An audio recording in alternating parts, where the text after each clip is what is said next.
ఉజ్వల్, ఏంటి తానా ఎలక్షన్స్ పరిస్థితి? తానా ఎలక్షన్స్ పరిస్థితి ఏంటి అంటే ఈసారి యాక్చువల్గా చాలా ఎంతో ఉత్కంఠత ఉంది అని మనం చెప్పొచ్చు.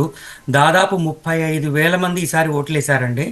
అండ్ అదే కాకుండా కూడా లైక్ డిసెంబర్ 27న అందరికీ అందాయి ఈ ఓట్స్ అనేవి. సో ఏంటంటే ఫస్ట్ ఏంటంటే either through email and also like by mail కూడా కొన్ని ఫిజికల్ మెయిల్ కూడా కొన్ని ఈ ఓట్స్లో ఏంటంటే ఒక కోడ్ ఇవ్వడం జరిగింది. ఆ కోడ్ అగైన్ మళ్ళీ దానికి సెకండ్ వెరిఫికేషన్ ఉండింది అనమాట. సో దట్ ఎటువంటి అవకతవకలు జరగకుండా సెకండ్ వెరిఫికేషన్ త్రూ మళ్ళీ సెకండ్ ఓట్ ఆ కోడ్ మనం పంపిస్తే they will validate and then అప్పుడు మనకి ఏంటంటే ఓట్ చేసే లింక్ అనేది వస్తుంది అనమాట. సో ఎక్కడ ఎలాంటి అవకతవకలు జరగకుండా ఈసారి దే మేడ్ ష్యూర్ అండ్ చాలా జెన్యూన్ పద్ధతిలో ఈసారి అయినట్టు మనకి తెలుస్తోంది. అండ్ అదే కాకుండా కూడా ఇప్పుడు మనకి చూస్తే జూమ్ లో ఉజ్వల్ ఒక్క నిమిషం లైన్ లో ఒక్క నిమిషం ఉండండి. మీరు ఒకసారి మనం జూమ్ మీటింగ్ లో చూద్దాం. విన్నర్స్ ఎవరైతే ఉన్నారో వాళ్ళని అనౌన్స్ చేస్తున్నారో ఒకసారి లైవ్ చూద్దాం. అసలు ఎవరెవరు ఎన్నెన్ని ఓట్లతో గెలుస్తున్నారో ఒకసారి చూద్దాం. Sure. Like that. Yes. That's what I'm saying, but that's about the only race that's that way. Every other race is vote for one person. Because one treasurer, most of them are one. Secretary. Most of them are one. Only the first one and the foundation one also you have to. So if you wanted to go through and read off the ones that are of the two, Tom can work on getting the other ones sorted out. They will figure it out in the meantime. You can share the document now. That way they can figure it out. But we need to make sure before we share it with everybody. We can share the screen. We can share the screen. We plan to do that. That is more easy for them. You're all muted. If any of you have a question, please raise your hand, and John will let you in. Well, let's do one thing at a time. Do you want to share the screen first or do questions? Go ahead and share the screen. Yeah, we're going to go ahead and share the data that was just read.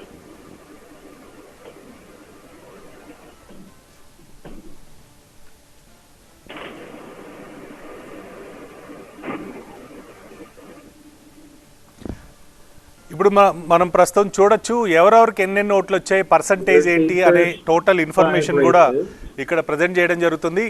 Third party company అయిన ఒక సంస్థకి elections పూర్తిగా అప్పగించడం, దాంట్లో election trust అంటూ ఒకటి create చేయడం, తద్వారా జాన్ బోడిన్ అనే వ్యక్తి ఈ ప్రజెంటేషన్ ప్రస్తుతం మనకు చేస్తున్నారు. ఎవరెవరికి ఎన్నెన్ని ఓట్లు వచ్చాయి, చెల్లుబాటు అయిన ఓట్లన్నీ, ఈ టోటల్ ఇన్ఫర్మేషన్ కూడా అందరికీ మెంబర్స్కి షేర్ చేస్తున్న లైవ్ స్క్రీన్ని మనం చూడొచ్చు. లైవ్లో వాళ్ళు ఎక్స్ప్లెయిన్ చేస్తున్నారంటే దీనికి సంబంధించి ఏమైనా క్వశ్చన్స్ కానీ క్వరీస్ కానీ ఉంటే ఇమ్మీడియట్గా మీకు రెక్టిఫై చేసుకోవడానికి ఆర్ఎల్స్ మాతో డిస్కస్ చేస్తే దాన్ని ఆన్సర్ చేయడానికి కూడా మేము సిద్ధంగా ఉన్నామని చెప్పి ఆ సంస్థ ఈ ఎక్సెల్ షీట్ని మనకు స్క్రీన్లో చూస్తున్న ఎక్సెల్ షీట్ని అందరితోటి షేర్ చేయడం జరిగింది.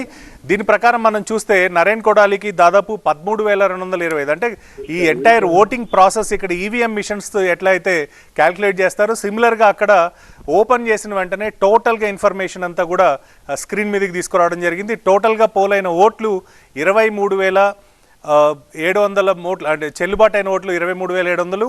నరేన్ కొడాలికి 13,225 ఓట్లు. అదేవిధంగా సతీష్ వేమూరి ఎవరైతే ఎగ్జిక్యూటివ్ వైస్ ప్రెసిడెంట్గా పోటీ చేశారో ఆయనకి 10,362 ఓట్లు పోలైనట్టుగా మనకి ఇన్ఫర్మేషన్ ఇస్తున్నారు. ఇక్కడ మనం స్క్రీన్ మీద చూడొచ్చు ఎవరెవరికి ఎన్ని ఓట్లు వచ్చాయి ఏంటి అనే దాని మీద చాలా క్లియర్గా మనకు తెలుస్తుంది. ఇందులో పార్టిసిపెంట్స్ ఎవరైతే ఉన్నారో, అంటే ఎలక్షన్లో ఎవరైతే పార్టిసిపేట్ చేస్తారో వాళ్ళందరికి సంబంధించిన ఇన్ఫర్మేషన్ పర్సంటేజెస్తో సహా రావడం జరిగింది. ఇందులో అల్లు రామకృష్ణయ్య చౌదరి అనే అతనికి సంబంధించి ఎన్ని ఓట్లు పోలైన ఈ విషయాలన్నీ కూడా టోటల్గా స్క్రీన్ మీద మనకి కనిపిస్తున్నాయి. ఏదేమైనప్పటికీ కూడా తానా ఎలక్షన్స్ అంటే ప్రతిసారి, అంటే గత 3-4 సంవత్సరాల నుండి కనుక మనం గమనిస్తే ఒక ఇంట్రెస్ట్ క్రియేట్ అయింది. ఏదైతే ఇక్కడ ఎంపీ ఎమ్మెల్యే ఎలక్షన్స్ జరుగుతాయో అదే రీతిలో అక్కడ తానాకు సంబంధించి గతంలో చాలా ఆరోపణలు ఎదుర్కొని, అంటే పోస్టల్ బ్యాలెట్లు పంపించిన తర్వాత కూడా ఇంటి ముందరకెళ్ళి పోస్టల్ బ్యాలెట్లు తీసుకెళ్లారని చెప్పి కొంతమంది ఆరోపణలు చేయడం, ఇలాంటి ఎన్నో ఎన్నో ఎన్నో కన్సర్న్స్ అన్ని దాటుకొని వచ్చిన తర్వాత ఇప్పుడు దానికి టెక్నికల్గా ఎలా వీటినన్నింటినీ అడ్రస్ చేయగలమనే ఉద్దేశంతో ఎంటైర్ ప్యానెల్ కూర్చొని డిస్కస్ చేసి, ఒకటేమో ఈమెయిల్ ద్వారా పంపించే ఓటు, మరొకటేమో ఆ కోడ్ ఏదైతే దాంట్లో ఫిల్ చేయాలో ఆ కోడ్ని మాత్రం పోస్టల్ శాఖకు సంబంధించి ఇన్ఫర్మేషన్ని పోస్ట్లో పంపించడం, ఈ రెండు ఉంటే ఓట్ని వ్యాలిడేట్ చేసేటట్టు ఈజీగా టెక్నికల్గా ఒక సొల్యూషన్ తీసుకురావడంలో తాను సక్సెస్ అయిందనే మనం చెప్పాలి. ఎందుకంటే గతంలో ఉన్న కన్ఫ్యూజన్స్ ఏవైతే ఉన్నాయో వాటికి సంబంధించి పూర్తిగా చెక్ పెట్టినట్టుగా కూడా మనకి ఎలక్షన్స్లో క్లియర్గా కనిపిస్తుంది. ఓట్ల విషయానికి వస్తే టోటల్గా ఎన్ని ఓట్స్ పోలయ్యాయి, ఎవరికి ఎన్ని వచ్చాయి ఏంటి అనే ఒక 1 సెకండ్లో ఈ ఎంటైర్ డేటాని మనకి ప్రజెంట్ చేయడం జరిగింది. అంటే హోరాహోరీగా జరిగిన ఈ 2 ప్యానల్స్కి సంబంధించి ఏదైతే మనం గత 2-3 నెలల నుంచి చూస్తున్నామో దానికి ఆ ఉత్కంఠకి ఒక తెర తీసినట్టుగానే చాలా క్లియర్గా కనిపిస్తుంది. ఎందుకంటే పాస్ట్ ప్రెసిడెంట్స్ ఎవరైతే ఇంతకుముందు తానాలో పనిచేసిన వాళ్ళు ఉన్నారో వాళ్ళందరూ కూడా డైరెక్ట్గా ప్యానల్స్ని సపోర్ట్ చేయడం, అటు మనం కనుక గమనిస్తే సతీష్ వేమన, అంజయ్ చౌదరి లాంటి వాళ్ళందరూ కూడా నరేన్ కొడాలి ప్యానెల్కి సపోర్ట్ చేయడం, జై తాళ్ళూరి లాంటి వాళ్ళందరూ కూడా ఇటు సతీష్ వేమూరి ప్యానెల్కి సపోర్ట్ చేయడం మనం చాలా క్లియర్గా చూస్తాం. వాడి వేడి చర్చలు, ఒకరి మీద ఒకరు ఆరోపణలు ఇవన్నీ చేసుకుంటూ కూడా ఈ ఎలక్షన్స్ రావడం జరిగింది. ఒకసారి మనం లైవ్లో ఏం మాట్లాడుతున్నారో చూద్దాం. జూమ్ కాల్లో ఎలక్షన్ రిజల్ట్స్కి సంబంధించిన ఇన్ఫర్మేషన్ ఒకసారి చూద్దాం. 56, 734, 378. పర్సెంటేజ్ చూసుకుంటే 58 చేసుకున్నా ఇది 58, 65, 57, 66, 71, 70, 53, 68.